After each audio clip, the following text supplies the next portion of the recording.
Viral, petani sawit ramai-ramai jual TB sawit ke Malaysia. OTW Malaysia guys, kita langsung ke Malaysia. Oke guys, hari ini kita mau bawa buah ke Malaysia. Rame-rame sawit dijual ke Malaysia, bukan ke Indonesia, ke Malaysia. Tampaknya ini adalah perlawanan dari petani sawit yang mendapatkan perlakuan tidak memadai dari para oligarki minyak goreng. Dan ini adalah perlawanan yang dimulai. Luar biasa pemirsa, kalau ini menjadi gerakan para petani sawit.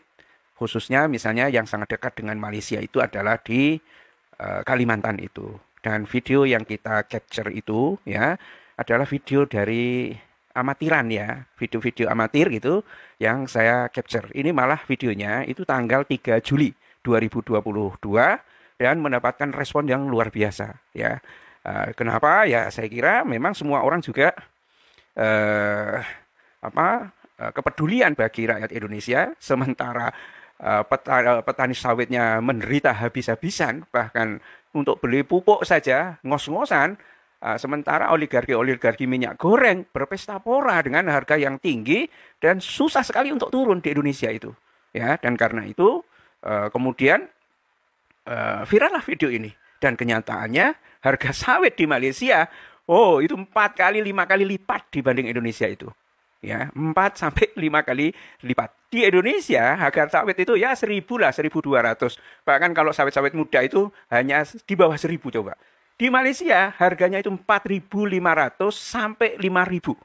Sementara jalan darat ke Malaysia, mungkin di daerah Sarawak atau di mana itu yang banyak sawitnya, itu bukan hal yang susah, hanya beda setengah jam katanya untuk situ. Nah, ini saya kira segera akan berubah yang terjadi di Indonesia itu. Kalau sawit Indonesia akhirnya kosong, banyak di ekspor ke Malaysia oleh para petaninya sendiri untuk mendapatkan keuntungan yang sangat besar, ya. Lalu sawit di Indonesia akan kekurangan, paling oligarki teriak-teriak minta pada pemerintahan Jokowi supaya membuat aturan begitu. Paling-paling kan begitu itu. Nah, barulah ada negosiasi. Kalau hanya mengeluh, merintih dan sebagainya, rakyat Indonesia hanya begitu berhadapan dengan oligarki sawit dan ya pemerintah yang seperti ini, saya kira susah sekali untuk mendapatkan itu.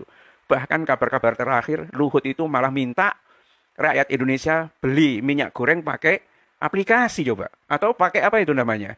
Peduli Lindungi coba, ya kan? Itu kan lebih bikin runyam rakyat Indonesia. Tapi itulah pekerjaan mereka itu, ya.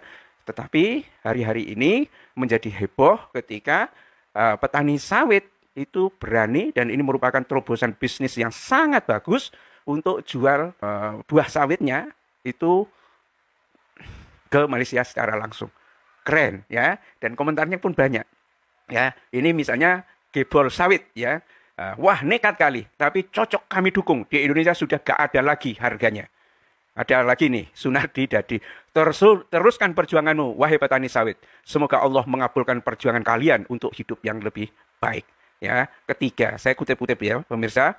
Jangan salahkan yang punya sawit. Kalau perusahaan yang ada di Indonesia membeli harga TBS, hanya satu TBS besar dibeli dengan harga Rp1.000, Malaysia Rp5.000. Jadi mereka memilih Malaysia. Ya, ini satu perkembangan terbaru, dan kita akan lihat beberapa hari atau minggu ke depan. Mungkinkah ya harga TBS atau tandan basah sawit itu masih murah di Indonesia atau akan naik? Saya yakin dengan langkah-langkah yang dibuat oleh para petani sawit dengan menerobos untuk menjual sawitnya ke Malaysia itu sangat bagus. Syukur-syukur kalau ada orang pribumi ini malah impor minyak goreng dari Malaysia ke Indonesia. Saya kira ini juga sangat bagus. Kenapa? Untung banyak. Ya kan, harga minyak goreng 8.500, nggak usah pakai aplikasi macam-macam. Kalau bisa diimpor dengan harga itu, ya paling berapalah biaya impornya itu kan, dijual dengan harga murah. Sekalian petani bersaing dengan para oligarki atau pedagang-pedagang pribumi bersaing dengan para oligarki. Jadi sawit mentah Indonesia dikirim ke Malaysia, diproses di Malaysia jadi minyak goreng kembali ke Indonesia, dan itu pasti akan jauh lebih murah daripada oligarki Indonesia yang menerapkan harga sawit yang setinggi langit itu.